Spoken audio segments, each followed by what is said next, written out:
नमस्कार, जय माता दी। आज मैं आपको सुनाऊंगी भाग्य और कर्म की कथा। इस दुनिया में कर्म को मानने वाले लोग कहते हैं भाग्य कुछ नहीं होता, और भाग्यवादी लोग कहते हैं किस्मत में जो कुछ लिखा होगा वही होकर रहेगा। यानी इंसान कर्म और भाग्य इन दो बिंदुओं की दूरी पर घूमता रहता है और एक दिन इस जगह को अलविदा कहकर चला जाता है।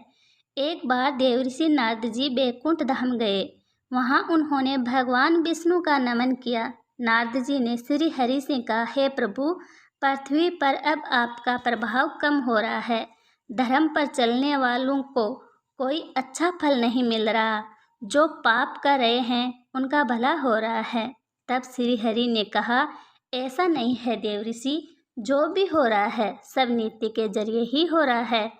नारद जी बोले, मैं तो देखकर आ रहा हूँ प्रभु, पापियों को अच्छा फल मिल रहा है और भला करने वाले, धर्म के रास्ते पर चलने वाले लोगों को बुरा फल मिल रहा है।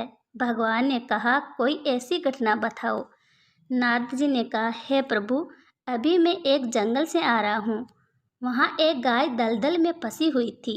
कोई उसे बचाने वाला नहीं था। तभी एक चोर उधर से गुजरा। गाय को फंसा हुआ देखकर भी नहीं रुका। वह उस पर पैर रखकर दलदल लांघकर निकल गया। आगे जाकर चोर को सोने की मोहरों से भरी एक थैली मिली। थोड़ी देर बाद वहाँ से एक वृद्ध साधु गुजरा। उसने उस गाय को बचाने की पूरी कोशिश की।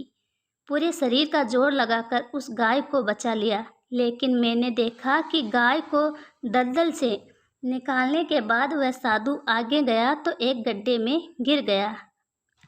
हे प्रभु, बताइए ये कौन सा न्याय है।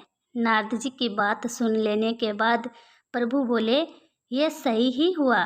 जो चोर गाय पर पैर रखकर भाग गया था, उसकी किस्मत में तो एक खजाना था, लेकिन उसके इस पाप के कारण उसे केवल कुछ मोहरें ही मिली। वही उस साधु को गड्ढे में इसलिए गिरना पड़ा क्योंकि उसके भाग्य में मृत्यु लिखी थी, लेकिन गाय को बचाने के कारण उसके पुण्य बढ़ गए और उसकी मृत्यु एक छोटी सी चोट में बदल गई। इंसान के कर्म से उसका भाग्य तय होता है। इंसान को कर्म करते रहना चाहिए, क्योंकि कर्म से भाग्य बदला जा सकता है।